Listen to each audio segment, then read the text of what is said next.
recordings on again, and should be good to go. Let's see. Perfect. All right. So in this case, so this is another structuring. So this one is the one I was I mentioned to Wayne yesterday that I'll try and set up something that way you do have a binary solution too. So whether you're talking about mergers and acquisitions, then you can again, if you're interested and you want to use this more, we could talk. But I'd be more than happy to work with you towards coming up with a solution that might sort of benefit you or your company. So in this case, the question is, this is the scenario. You've got a company which basically does third-party services. Oh yes, of course, Wayne, I shall post the spreadsheet to Blackboard after the session. Plus, I'll also have the videos. Hopefully, quite likely I'm going to properly screw it up, but I hope to also have the video ready and posted so that if you want to, you can also refer to the video to see exactly what's going on. So I'll do that. So in this case, this is a company which basically has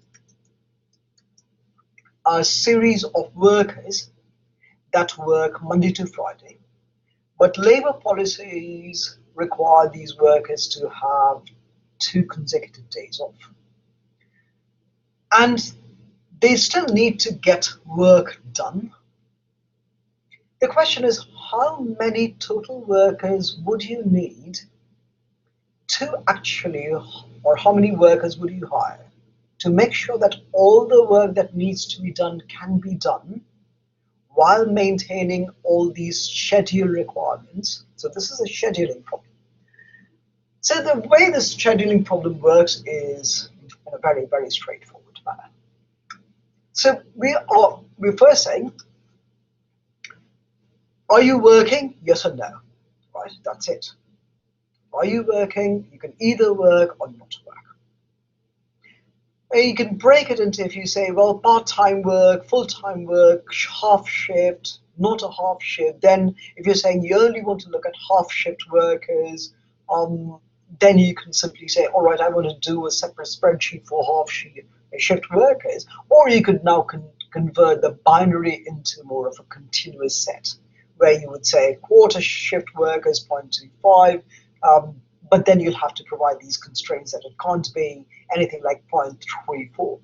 So right now we're assuming you either work or you don't work. People work. So in this case, we're doing an n by n matrix, right? You see Monday, Tuesday, Wednesday, Thursday, Friday, Saturday, Sunday. So of course, on Excel, I'll show you one thing quickly. I think you may know this already, but just in case, you might not, might come in handy. So if you do Monday, of course, you can put it through, and this is Excel's AI that knows that, all right, after Monday, if the cell is being extended to any other cells, it's quite likely it requires the counter for the week to go up by 1 more day, till it ends with that set, till it hits 7, and then the counter loops forward. But that's from more of a programming standpoint. But once you have that, then what you can do is, instead of writing the same bits here, I'll show you a quick trick for the same. What you can do is just copy this. So we're here. I suppose you can sort of still see the screen properly. Control C. And then I'm going to do something interesting. I'll click on this cell. And then I'm going to go into Edit. Click on Paste Special. And on Paste Special, I'm going to use a very interesting paste called transpose. Well, transpose as a function does one thing and one thing only. converts rows into columns and columns into rows. That's all it does. And it is very clever and can save a lot of time. Right? So we can transpose and click OK. And you see exactly what's happened. This, which was set up in rows, has now been converted into columns. Thank you, she said. So you can just transpose it. So even, especially if you have very long numbers or very long sets, and you also want to, say, if you run n by n matrices anytime, where you want to look at the same set both as rows and columns, or you want to move rows to columns or columns to rows, you can easily use transpose to actually create that set. That saves you a lot of work. Now that we've got that, let's create the schedule. So we're saying that let's assume an employee starts work on a Monday. If an employee starts work on a Monday, they'll work Monday, Tuesday, Wednesday, Thursday, Friday, and won't work Saturday and Sunday. So the days that they don't work would be 0 and 0, 0, and then the days they work are 1s, right? So Monday would be 1, Tuesday 1, Wednesday 1, Thursday 1, Friday 1, Saturday not working, Sunday not working. On the other hand, if a person starts working Tuesday, that's when the 1 begins. That's why Monday would be 0, because that's their holiday. So they're getting Sunday and Monday as holidays, and they're working Tuesday through Saturday. If you start to work on a Wednesday, then you work Wednesday through Sunday, and you don't work on Monday and Tuesday. If you start to work on Thursday, you work Monday, you don't work, or actually, you work Thursday, Friday, Saturday, Sunday, Monday, and you don't work Tuesday and Wednesday. If you start to work Friday, you work Friday, Saturday, Sunday, Monday, Tuesday, and don't work Wednesday, Thursday. If you work, can you? I'm sorry. Is that the case with all of you, or is Alicia, are you having trouble? Can the rest of you see everything on the screen? Alicia, you might want to see if you have a multi-screen setup where you might be pulling a part of it to another screen, and that's why you can't see it. I'm sorry about that, but hopefully, thank you very much. Thank you. So, again, if you're starting work Saturday, you're working Saturday, Sunday, Monday, Tuesday, Wednesday, and not working Thursday and Friday. And if you go start work Sunday, you work Sunday, Monday, Tuesday, Wednesday, Thursday, and you don't work Friday, Saturday. So this is a basic general scheduling story, right? You say, this is the days that people work. The question is, how many people should you allocate per day, or starting Monday, starting Tuesday, starting Wednesday, starting Thursday, starting Friday, starting Saturday, and starting Sunday? So this is our decision story. So in this case, this is our decision story. So let's mark this. And I'm simply going to mark this using, I don't know, choose a color. And this is, of course, our overall schedule. And let's assume the schedule is marked there. So that's our overall schedule. So if anyone were to ask us, based on your schedule, how many people are working Monday? You'd say, all right, number of people we have working Monday, 1, 2, 3, 4, 5, right? How did we get that? All we do is we use the same sum product function again. So we could have, let me do the long form first.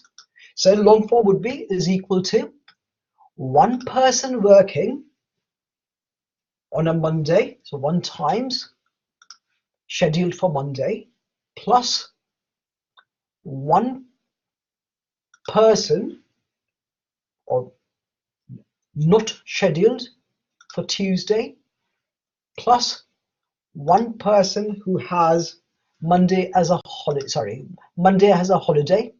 So one person working on a Monday, next person who starts working on a Tuesday has Monday on a holiday, plus next person working on a Wednesday has Monday as a holiday, plus next person starting work on a Thursday also works on a Monday, plus next person who starts work on a Friday also works on a Monday, plus person who starts work on a Saturday also works on a Monday, plus person who starts work on a Sunday also works on a Monday. And we say equal to, and it's 5. Of course, the shortcut is equal to the people who are scheduled to work or not work Monday. This array, sorry, some product of the people who are scheduled to work on a Monday and the number of employees that you need for the whole week. And click on that, it says 5. So you'll see that. So in order to pull this through, remember this is your anchoring cell, right? This is your decision-making anchoring cell. So if we want to pull it, we need to make sure that this one is anchored. So A3 to A9 not to be anchored. So what we'll do is we'll anchor that by, on a Mac, it would be function F4, and remember to put it just before the alphabetical characters in order to anchor the entire cell. And once we have that, we can simply, let's take this off so that I can show you how it works. And then we can simply run that through, right? So if you look at that, the best way to check it is if we were to suddenly say, let's say the number of people, if we have 2 people working on Wednesday, then let's see what's happened. See, 2 people working on Wednesday, which means 1, 2, 3, 4, 5. These. So you've got one more person. So this basically is nothing but 1 times 1 plus 1 times 1 plus 1 times 2. So you've added 1 more to it. It changed to 6. Same thing, changed to 6. But because we're working on a Wednesday and not on a Monday, you still have 5 out there. Everybody okay until this point?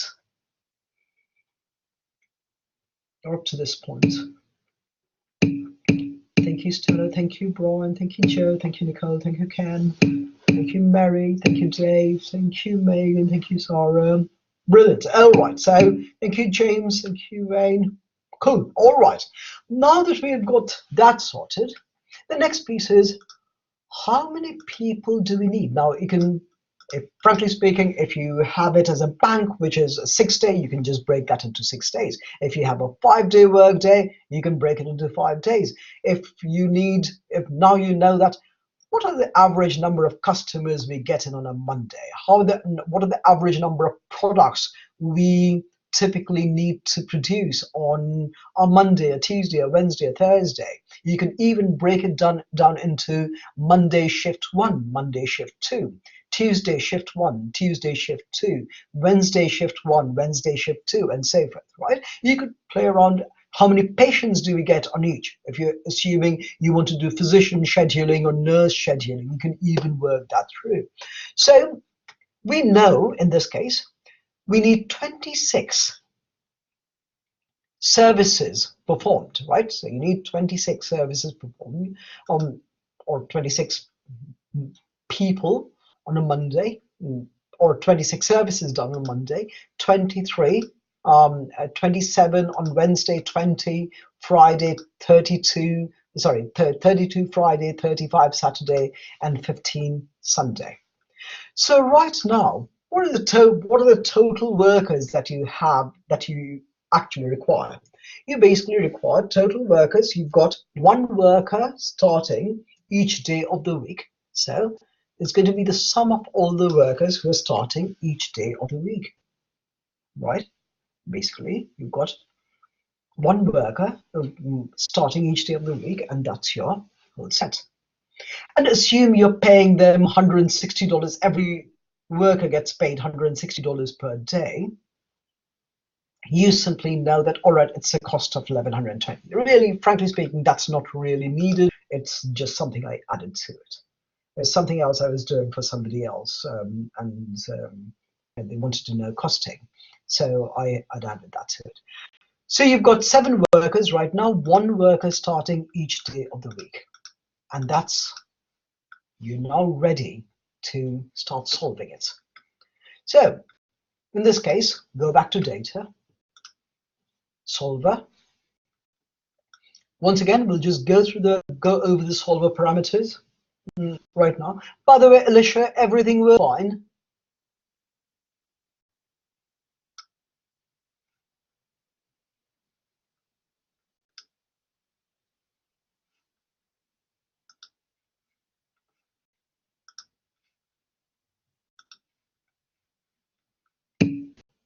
Good, perfect. Thank you. Right, let's carry on then. So, quick overview of the solver parameters. First, what's your objective out here? Our objective is to figure out the total number of workers that we're going to need. So in this case, should actually be B16, right? So that's the total number of workers that we need. We want to look at how many can we actually make do with, given what we need to offer in terms of services, and see how that works, right? So the thing is, by changing, what do we want to change? We want to change number of workers that should start each day. And what are the constraints? Firstly, similar constraints. So they have a certain bit of a homologue to it, because they are homologous to each other in terms of certain constraints hold most of the time, especially when you're dealing with workers or products or warehouse units, where you can't really provide half a service, you have to provide a full service, right? So you've got number of employees that can start each day should be integers, can't have less than 0. And thirdly, the number of employees that are providing total working should be less than or equal, or actually in this case should actually be greater than or equal to the total that you need on hand, because you can't have less, because then you won't be able to provide the service. So let's reset it and work off it, right? So what's our objective? Our objective in this case is, what are the total number of workers that we have or that we need to use? So that's this cell, B16. Do we want to minimize the number of workers we need? The answer is, of course, we're trying to save costs, or we're trying to sort of pare down our costs. What do we need to change in order to find a solution? And the variable cells are nothing but A3 right up to A9, right? So we want to change, we want to figure out, we want to decide on how many workers do we need starting each day to get this thing working. Do we have any constraints? We do. Firstly, the number of workers that are starting each day can't be, they have to be greater than or equal to 0. Second one is that number of workers that are working every single day, they have to be integers. And the third one is that the number of workers that we have working in toto have to at least match our demand for the day, right? And we say okay. So a quick review. What's our objective? Our objective is, we want to see the total number of workers that we need to get our jobs done for the week. Now, do we want to minimize the number? Yes, we want to see how well we can run with a minimalist philosophy, with it having a very tight budget, a very tight ship on hand, right? And then what are the constraints? The first constraint is that we want the number of workers working each day to be integers. They have to be greater than or equal to 0. And then the number of workers working every day should at least match what we actually need. So having done that, we'll just choose simplex and see if simplex can solve it. But before I do that, everybody okay up to this point? Makes sense? Working for you? Good, thank you. Thank you very much. Thank you, Ben. Thank you. Brilliant, brilliant, cool. And I know that I'm throwing a lot of information at you, but the reason I'm throwing this information, because we're also trying to understand it a little bit, is that you can get a chance to sort of breathe. You will need to sort of take a bit of respite. Stella, the reason why I'm using simplex is it's less computationally intensive, and given the fact that we're using, so LP stands for linear programming. So it basically assumes that if you increase something by, so in this case, what Mike Nero keeps talking about as sensitivity.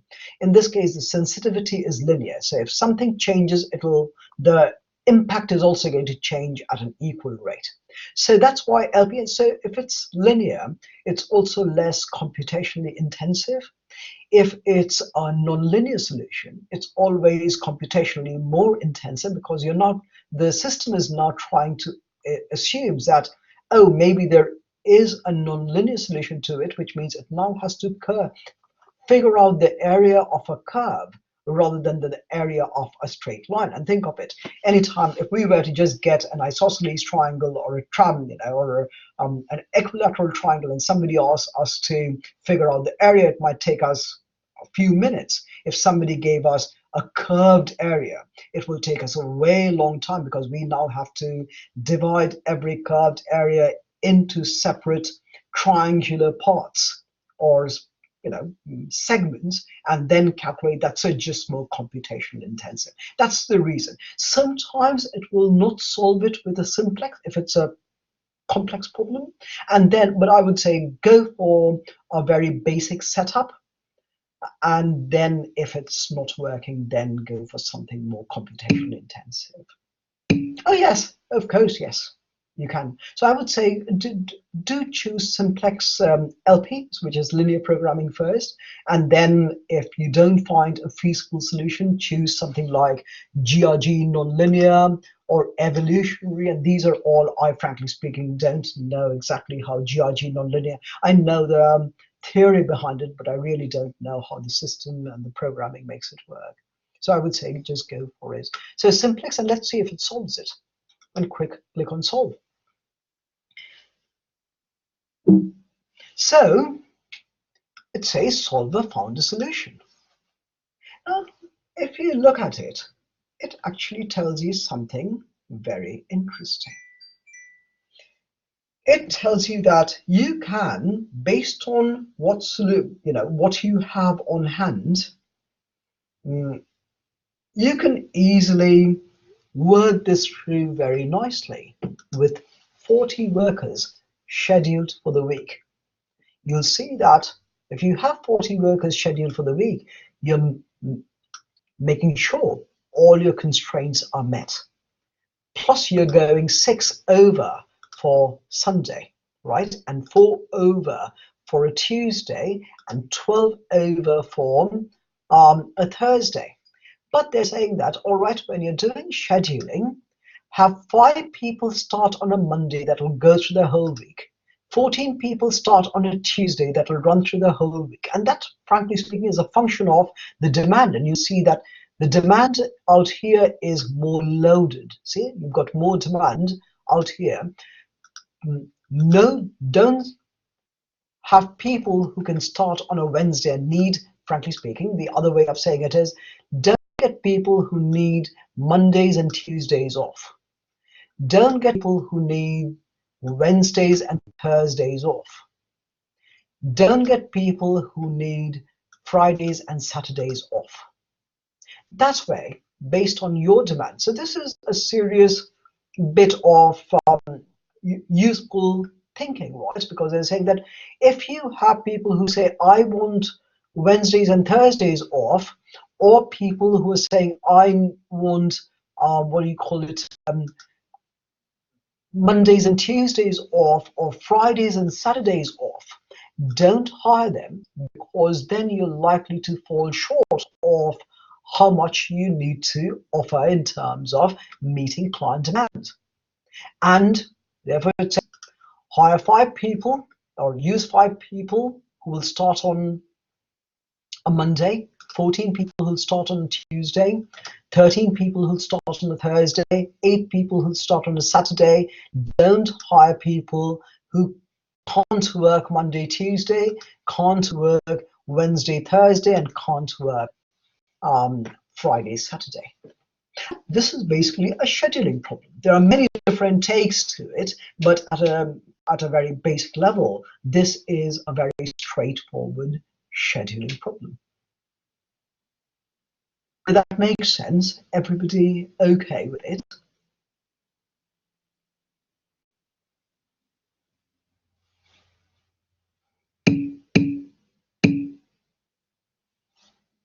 Good. Thank you. So whether you'll see many an industry will use these week on week off schedule, day on day off schedule, and so forth.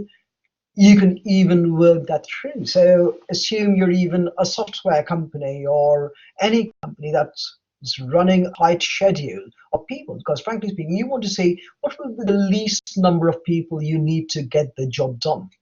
And you can actually use that to run that through. You can easily run this through. And frankly speaking, all you want to know is what's your availability. As long as availability is given for your different employees and you know what your demand is, you can simply plot that in and voila, you'll have it. So use it to your advantage. And having mentioned that, would you like to take another 5-minute break, or possibly a 10-minute break, or 5 minutes? I really don't care. I'll be here anyway. And we'll do the investment bit right after that. And we'll talk, we'll talk a little bit, and after that we'll call it a day. So we're hoping possibly by 3 p.m. And of course, if you want to carry on with it, I'm more than happy to be here. I really don't have any plans until 6:30 anyway. All right. So all right. So let's take a quick break, and we'll reconvene at 20 past. Thank you, guys.